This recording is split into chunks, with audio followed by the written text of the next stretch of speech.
Pues si me permiten una breve introducción al tema de hoy, les advierto, es un tema un tanto perturbador. Así que si hay niños del otro lado, por favor... aléjenlos del... Sí, aléjenlos del parlante. ¿Se acuerdan ustedes del video ese? Alguna vez creo que hablamos de este tema, que muestra el experimento de la sala de espera. ¿Saben a qué me refiero? Sí. Uh-huh. Sí, Que era una sala de espera en la cual entraba una persona y se encontraba con que los demás estaban haciendo algo que no tenía ningún sentido. Y 20 segundos después ya estaba haciendo lo mismo que todos los demás. Sonaba un timbre y se paraban todos. O sea, una chicharra y todos se paraban. Y después la chicharra volvía a sonar, todos se sentaban. El tipo no sabía por qué estaban haciendo eso, pero terminó ese tipo y después el que venía atrás. Resulta que el primero que lo estaba haciendo era el que formaba parte del staff, ¿no? O sea, que el único que sabía que esto era un experimento psicológico, psicosocial, no sé cómo llamarlo. Entonces uno se pregunta, pero ¿por qué? ¿Cómo es posible? Y al verlo hasta te da un poco de bronca, ¿no? Que a nadie se le ocurre plantearse. De hecho, ahora que me acuerdo, hay uno que pregunta, ¿no? Como muy tímidamente le pregunta al que está sentado al lado, a una chica que está sentada al lado, le pregunta, che, ¿por qué se paran y se sientan según suena la chicharra? Y la chica dice que también, no sabía nada, dice, no sé, cuando yo llegué los demás lo estaban haciendo, ¿sí? O sea, así uno siguiendo al otro y el que le sigue siguiendo a este y así sucesivamente. Todos, llegó un momento en que una sala de espera bastante espaciosa, todos estaban haciendo exactamente lo mismo, ¿sí? Al ritmo de la chicharra. De rebaño, básicamente. Absolutamente. Pero bueno, la explicación, esto tiene una explicación, yo diría, sociobiológica, si ustedes quieren, porque ocurre que nosotros evolucionamos, es imposible separar el aspecto social del biológico, se influyen mutuamente. Entonces, ¿cómo es posible? Uno se pregunta, bueno, es posible porque los seres humanos que sobrevivieron fueron los seres humanos, en su mayoría, los conformistas. Esto tiene sentido. La mayoría de los que lograron reproducirse fueron siempre los conformistas. Los inconformistas no llegaban a reproducirse, sea porque los mataban o porque nadie quería aparearse con ellos. Entonces, nosotros somos herederos de los que lograron evitar la muerte literal o la interrupción de su línea genética. Eso explica por qué nos duele tanto el aislamiento. Es una cuestión psicológica, pero es algo más profundo también. Nos duele porque implica una amenaza, ¿sí? A la propia vida. Si uno no es aceptado por el grupo, por lo menos en aquel entorno ancestral, y bueno, lo más probable era que no sobreviviera a esa disidencia, ¿sí? Entonces, tenemos un hardware que está adaptado al grupo. No importa cuáles son las reglas que los demás admiten como válidas o como lógicas. Uno está, por así decir, programado para detectar cuáles son esas reglas y adoptarlas, ¿sí? No quiere decir que esto no puede cambiar, o sea, hay una parte del cerebro que es la parte primitiva, pero hay otra parte que es la que puede influir. No se puede evitar esa reacción, pero sí se puede detectar y se puede hacer algo al respecto. Por eso no quiero sonar acá como fatalista. Ahora, también se puede hacer lo contrario. Se puede entender este fenómeno y se puede aprovecharlo. Creo que eso es lo que hacen, quizás hasta inconscientemente, ¿no? Pero los que en un determinado momento tienen el poder coactivo, apelan a nuestro cerebro más primitivo. ¿Cómo lo hacen? Bueno, nos aíslan. Cuando vos te convertís en una amenaza para ese poder, vos vas a ser expulsado, vas a ser censurado y te vas a convertir en el ejemplo a no seguir. Los demás van a mirar, van a decir yo no quiero terminar como este, y van a terminar digamos, completando el trabajo que inicialmente hicieron desde arriba. Lo completan, pero entre pares, ¿no? ¿Cómo se dice? Horizontalmente. Y esto lo podemos ver hay varios ejemplos de esto, pero a mí se me ocurren dos paralelismos. O sea, esta estrategia de ejercer máxima presión de entrada y después dejar que la gente, ¿sí?, que el común de la gente haga el resto del trabajo. Si vos empezaste con un gran esfuerzo de censura, de propaganda, de desinformación, ya con eso suele ser suficiente. Pues hay que hacer por ahí un trabajo de mantenimiento, pero no es necesario mantener esa presión indefinidamente. Hay dos ejemplos de esto que vienen al caso. Uno es el de BTC, ¿sí? De esto ya hablamos en varios programas. Y otro es el de las vacunas, que hoy en día a mucha gente se les está queriendo imponer. Y no quiero discutir acá el tema de si son eficaces o no, cuán eficaces son, si son tóxicas o no, cuán tóxicas, si el balance es positivo o negativo. Lo que quiero decir es que ese debate no se dio, ¿sí? Es decir, estamos ante un experimento a una escala universal. Miles de millones de personas están recibiendo un tratamiento y no permitieron que la gente especializada en el tema debatiera en libertad. Es decir, lo que hicieron fue censurar a cualquiera que tuviera una opinión contraria. Y lo hicieron en el momento en que el debate era más relevante. De vuelta, después ya está. Después ya tenés a miles de millones de personas, en este caso vacunadas, que están invertidas en el relato oficial. Si no es cierto, si resulta que no es cierto lo que me dijeron, y bueno, ¿qué significa esto? Que formé parte de un experimento peligroso y quizás hasta sacrifiqué a mis hijos a estas supuestas autoridades. Y lo mismo cabe decir de la gente que invirtió en BTC guiada también por el relato oficial, que hoy es el que podemos encontrar en los medios masivos de comunicación. Entonces, por un lado, por eso yo decía al principio, es un poco alarmante, ¿no?, entender este aspecto sociobiológico, ¿no?, de la conducta humana. Pero también una vez que uno lo comprende, cae en la cuenta de que no es nada nuevo. Y si no es nada nuevo, y si esto ya pasó y está pasando y va a seguir pasando, seguramente, bueno, mejor entenderlo, ¿no? Así como es mejor entender los vientos, las mareas, la posición de las estrellas, todo este tipo de cosas, si uno quiere navegar, si uno no quiere navegar a ciegas, pongámosle. Entonces sigamos con el paralelismo. Si los beneficiarios del sistema monetario estatal, el sistema que tenemos, el que conocemos, el que heredamos, están financiando hoy, como hemos ya demostrado en un montón de oportunidades, el desarrollo de BTC, bueno, los encargados del desarrollo de BTC van a servir a esos intereses, es obvio, ¿sí?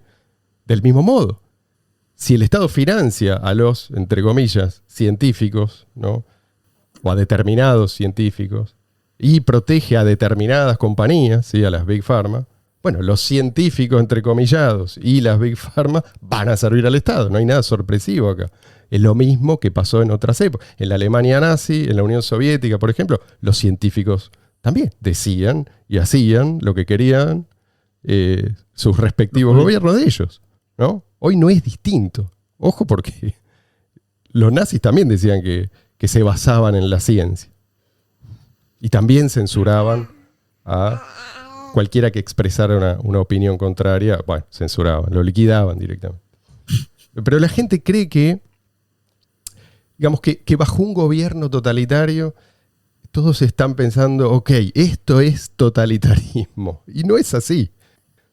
Cada uno de los que adhiere cree que está haciendo lo correcto, o le gustaría creer que está haciendo lo correcto. Le cuesta admitir, ¿sí?, que podría estar equivocado.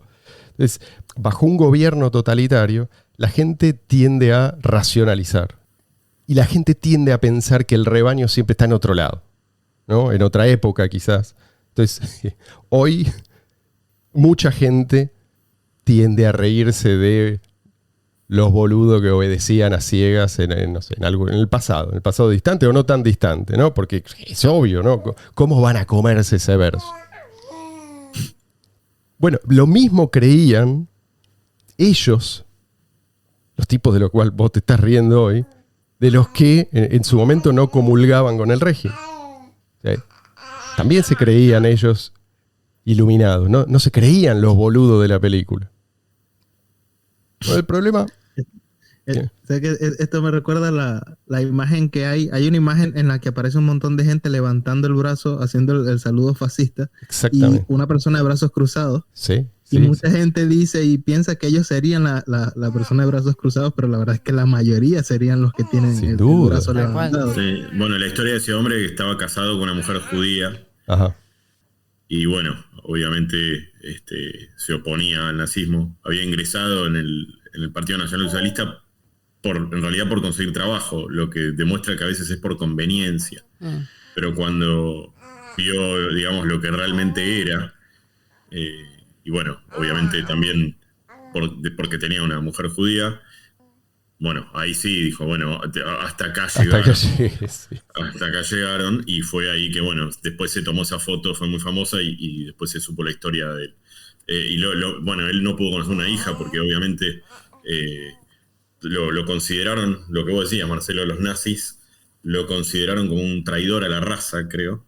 O sea, le pusieron como, viste, esos cuando te ponen, te inventan un caso y le ponen un nombre teórico que suena serio, pero es una reverenda ridiculez, ¿no? Como traición a la raza. Sí. El tipo no quería que mataran a la mujer ni a nadie. Una nueva figura legal, digamos. Claro, y bueno, él lo terminaron matando. Él no pudo conocer a la hija porque la mujer estaba embarazada de su segunda hija. Y bueno, a ella creo que también la mataron en un campo de exterminio, a la madre. Y a lo que iba es que, bueno, los nazis y los comunistas, bueno, claramente tenían objetivos oscuros. Yo digo, quizás acá puede haber de los gobiernos, algunos quizás sí, objetivos oscuros, pero también puede haber errores. O sea, error de interpretación, errores porque no entienden, o sea, porque al fin y al cabo son personas, son humanos, tratando de poner un manto en piedad. Pero si no hay debate, vos no vas a saber, no tenés ninguna forma de averiguar quién está en un error y quién no. Llega un punto en el cual vos tenés que empezar a sospechar que hay mala intención, aun si hubo un error. Es que también puede ser desde el punto de vista del error. A ver, vos en algunos países vos tenés cierta disidencia al tema de las vacunas, en algunos países, pero sí, no son censurados, sí son quizás tratados...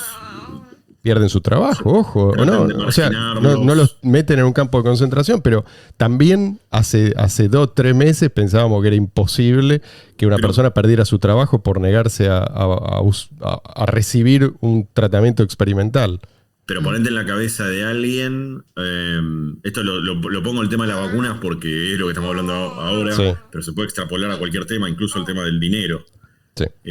Alguien que cree que realmente las vacunas funcionan y van a salvarnos van a salvar a una humanidad.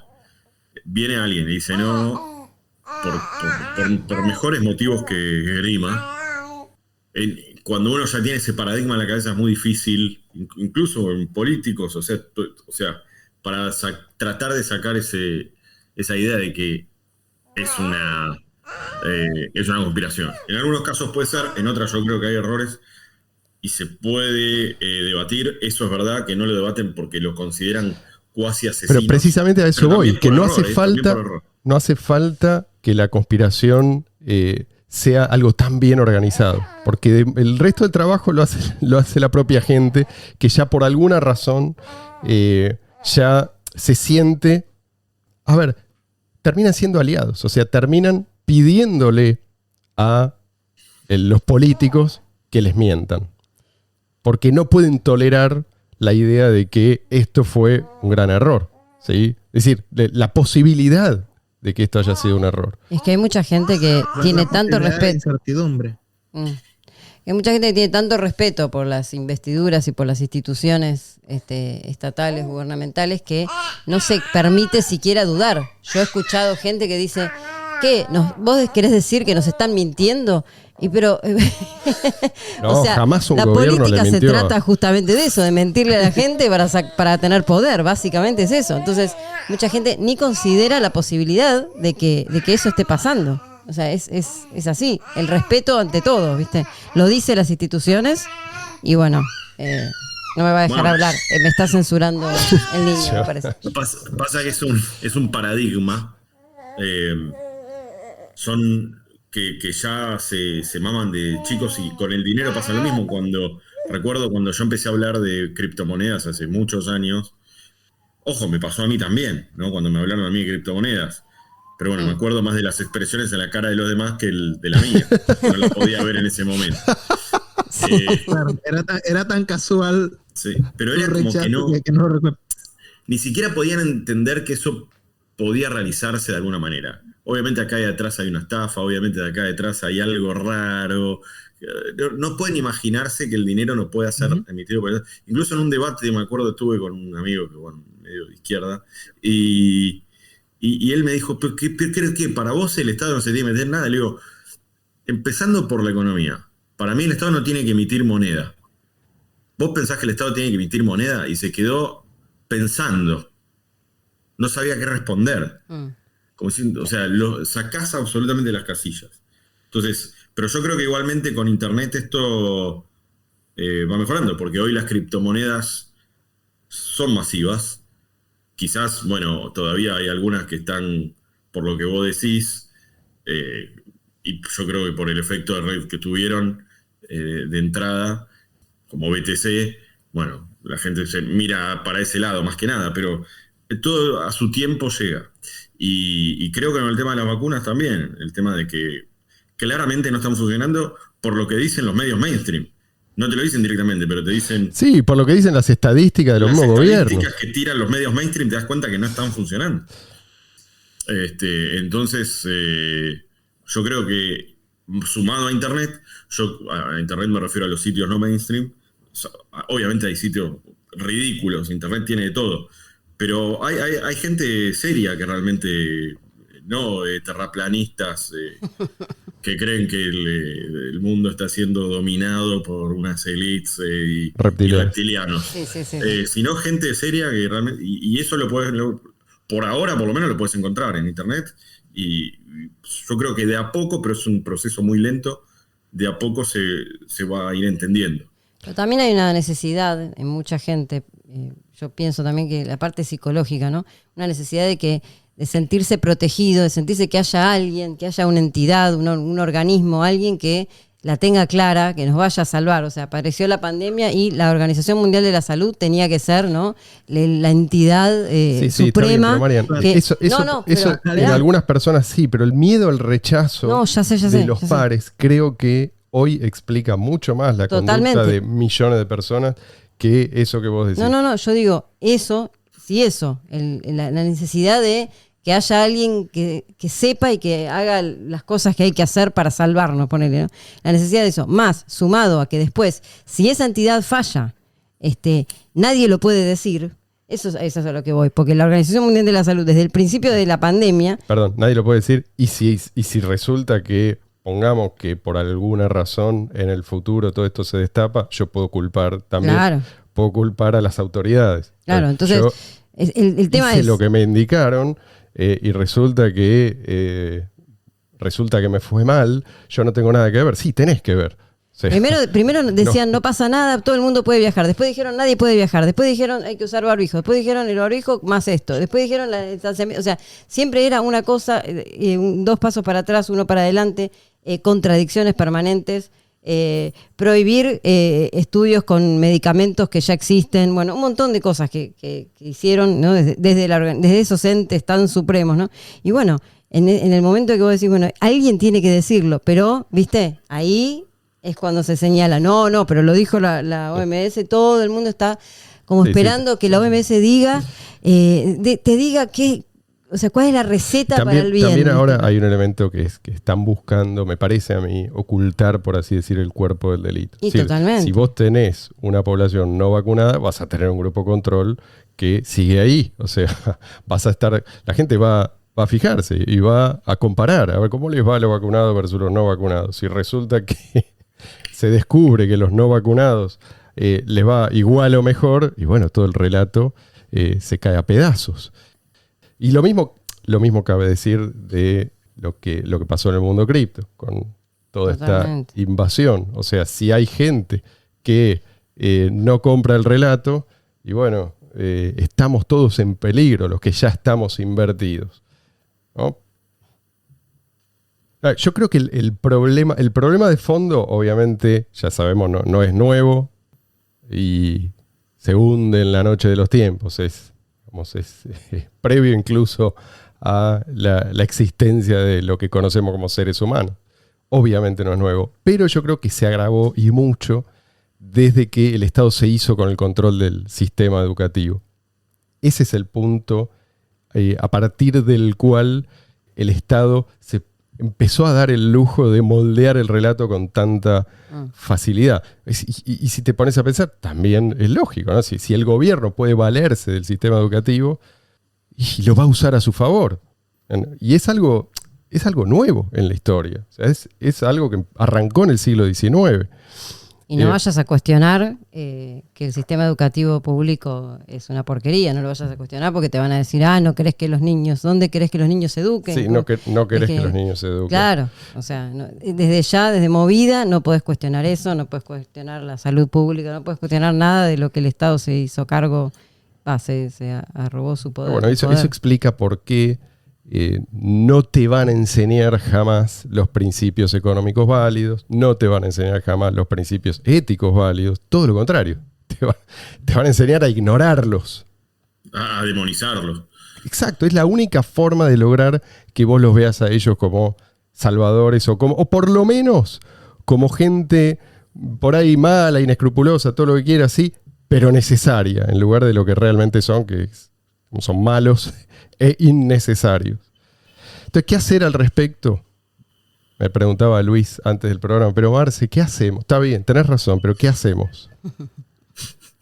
Y yo le dije, Luis, hay que hablar, mientras sea seguro hacerlo, obviamente, ¿no? Cada uno evalúa sus circunstancias. Porque, a ver, hay estrategias. Vos no, Luis. ¿Sabe lo que es la noche de los cuchillos largos? No. Sí, contá. La noche en que Hitler manda a matar a todos sus adversarios políticos y el mundo se da cuenta de que con qué clase de personas estaban tratando hasta ese momento. Bueno, hay, creo yo, una estrategia previa y posterior, ¿no? a una especie de noche de los cuchillos largos. O sea, si estás enfrentando una situación de ese tipo, y bueno, más te vale, no sé, huir o luchar en la clandestinidad. No sé, no soy experto en esos temas. Pero antes de llegar, y quizás no se llega a ese punto, precisamente porque la gente se anima a hablar. Entonces, cada vez que se puede, hay que hablar, porque esa es la manera de romper con el hechizo. Mucha gente tiene que escuchar al otro decir algo para empezar a despertar. Cuando la gente está bajo el hechizo del relato oficial, lo que ocurre es que confunde ese relato, ese discurso autorizado, con la propia realidad. Entonces siempre están buscando pretextos para cualquier contradicción. Son todas contradicciones, digamos, eso es como una gran red de contradicciones, pero la gente, el cerebro de la gente, está buscando justificaciones. Pero de golpe, si alguien señala una contradicción, ¿no? Un agujero en el relato oficial, la reacción puede ser, esto se puede decir, ¿no? Y eso por ahí es el primer paso. Después viene, eso se puede pensar también. En ese momento, esa persona se vuelve, yo te diría que se vuelve persona humana, o sea, empieza a abandonar el rebaño. Sí, porque así como el miedo genera una retroalimentación negativa, digamos, que genera que si uno tiene miedo a hablar, el otro se calla, y nadie sabe qué es lo que uno está pensando. También el coraje y el mandarse a hablar genera una retroalimentación positiva. el otro también va a hablar y o sea, va a ver que, bueno, habló y no pasa nada, bueno, entonces yo también me animo o por lo menos me animo a, digamos, a compartir una duda, o sea, por lo menos me animo a cuestionar, porque muchas veces lo que pasa es que con el miedo y con lo que se hace, bueno, muchas veces en internet y eso, ¿no? De bajar canales de YouTube y censurar a cualquiera que se atreva a hacer una mínima pregunta, entonces eso genera, digamos, es el caso, digamos, caso testigo para que todos los demás digan, bueno, yo mejor no hablo porque me van a bajar mi canal, me van a cerrar la cuenta de Twitter, entonces la gente, claro, se termina autocensurando porque pusieron a uno como ejemplo para lo que no hay que hacer.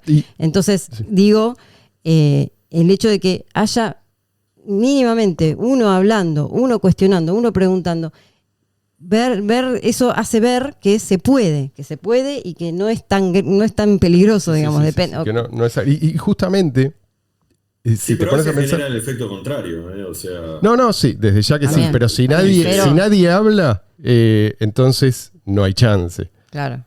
Y justamente estos tipos ejercen tanta violencia porque saben que estas mentiras pueden ser descubiertas en cualquier momento. O sea, conocen el peligro que representa una persona que está dispuesta a decir lo que piensa y argumentar sólidamente. Es un poco el efecto, ¿cómo sería? El rey está desnudo de ese cuento, ¿no? Es que es a eso a lo que le temen, ¿no? Y de ahí el permanente desasosiego de esta gente, ¿no? Aunque aparentemente tengan el control total, ellos saben que el relato solo se sostiene con cada vez más engaño, más propaganda, más censura. Entonces nos quieren metidos en esa burbuja, pero es frágil la burbuja, ¿no? Y va a seguir siendo frágil mientras haya tipos que se niegan a formar parte de un rebaño. Pero digamos, tiene que haber... es lo único que nos diferencia de otros animales. Y si no fuera por esa por ese pequeño segmento de la población, seguiríamos todavía, no sé, colgados de los árboles. Y una consecuencia de este sistema, digamos, educativo, lo que decías, ¿no? Colectivista y que tiene al Estado como el Dios supremo, es que la gente no aprende a pensar por sí misma, no aprende a discernir, ¿no? En las escuelas, en las universidades menos todavía, porque en la universidad ya la gente es más grande y es más peligroso porque ya puede pensar mejor todavía. Entonces, si de chiquitito encima ya te van cortando las alas, llegas a grande, ya bueno, estás totalmente bloqueado para pensar por vos mismo, y eso es una consecuencia gravísima. La gente ni siquiera se cuestiona, o sea, ni siquiera cuestionarte. Eso para mí es lo grave, o sea, acatar lo que se dice y también pensar, bueno, si yo me salgo de este rebaño, ¿a dónde voy a ir a parar? Entonces más vale me quedo acá. Exactamente. Y estoy con el calor del establo, ¿no? Como se dice. Sí.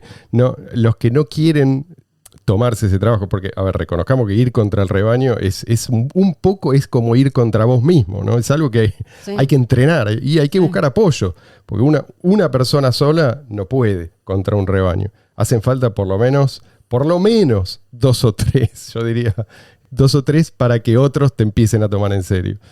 El tema del rebaño lo ves en las manifestaciones que ves por lo general de los grupos extremistas, sean feministas, sean nazis, sean de izquierda. Lo ves cuando se visten todos igual, todos hablan igual, siguen a un líder. Sí, se pintan todos igual. Mirá los de Antifa. Se pintan todos igual, las banderas, o sea, agreden de la misma manera, como la feminista que orinan o se sacan o sea, no podés tener quizás una postura, o sea, no se fijan tanto en el argumento, sino en el grupo al que pertenecen, y cualquier cosa que suceda es como disonancia cognitiva, ¿no? La tratan de llevar para el paradigma que tienen ellos. Sí, nunca se lo plantean. Están dominados por su cerebro reptil, digamos. Claro, y si saben inconscientemente, yo conozco un montón de personas así, que si un día se animan a decir un chico que está todo el tiempo con progres y gente que vota al Partido Obrero y de repente dice, bueno, a mí me parece, no sé, que hay que privatizar los trenes, sabe que se le viene claro. puede llegar a perder mucha popularidad, a veces también dinero. su grupo Sí, de sí, pertenencia. Sí, sí. Sí. Entonces, Y mira, el ejemplo más, digamos, más contradictorio de eso son los de Antifa. Antifa, que son supuestamente Claro. antifascistas, ¿no? Antisistema, antifascistas, están todos vestidos igual, actúan todos de la misma manera, son ultraviolentos además. Sí, sí. Ahora, Son no, ultraconservadores. dentro, Sí, de, sí. dentro de esos grupos hay mucha gente que ya perdió hace mucho la capacidad de... de discernir. Sí, sí. O de pensamiento crítico. Sí. Pero después están también los que te dicen, está bien, tenés razón, pero aflojá, ¿no? Tenés una sola vida. No, Eso no. es verdad, ¿eh? Bueno, ahí está. Ahí está. Un poco de razón tienen eso. Yo a esos... Para a que los no hagas Leandro, olas. Exactamente. Digo, precisamente. O sea, tenés una sola vida y vas a pasarte la vida siguiendo al rebaño. Callado. Sí, callado. Callado. Ahora, también es No, cierto que hay... siguiéndolo, Perdón. sin seguirlo, pero en silencio. Está bien, bueno, está bien, por eso digo, es cierto que hay distintas, por así decir, sensibilidades a la presión social. O sea, no todos tienen, como se dice ahora, la piel gruesa. No sé si se dice ahora o ya se decía o se dice en inglés, pero se entiende a lo que voy, ¿no? Digamos, los que tienen más tolerancia al rechazo del prójimo No todos saben que son guapísimos. O a la simple crítica, porque muchas veces es la crítica lo que Sí. ya los Bueno, pero los son una acobarda. minoría, pero son una minoría que tiene un rol crucial. O sea, y te diría que hasta en la evolución de la especie, que es, a ver, los necesitamos, así como necesitamos a los cirujanos. Esta me parece una buena analogía, ¿no? El cirujano no reacciona como el común de la gente a los tejidos expuestos, a la sangre que fluye a borbotones. Es gente especial, es una minoría, pero es gente que pone, digámoslo así, su excentricidad al servicio del prójimo. Esto es un poco lo mismo. Si vos sos de los que no se molestan tanto por el que dirán, tenés un poco más de responsabilidad, ¿no?, que el común de la gente. Si no haces nada al respecto, venís a hacer algo así como un cirujano que se topa con un accidente, puede ayudar, obviamente, más que todo lo demás transeúntes. Y grita, médico. Claro, o sea, elige, no sé, ponerse a silbar y seguir caminando. O sea, es parecido, el silencio es complicidad. Porque aparte del Estado, o sea, y la gente que está en el poder, siempre va a tender a avanzar. O sea, van a tender a quitarte cada vez más libertades. Lo vivimos con la pandemia, las cuarentenas, los encierros. O sea, fueron a todo o nada por momentos. O sea, era tremendo. Nunca nadie se imaginó que nos iban a prohibir salir de tu casa a pasear a un perro. O sea, una cosa, si a vos te lo decían en 2019, que en algún momento el gobierno te iba a prohibir sacar a pasear a tu perro y si ibas 3 cuadras más de lo que estaba permitido te iban a poner una multa, vos decías, no, estás loco, estás chiflado.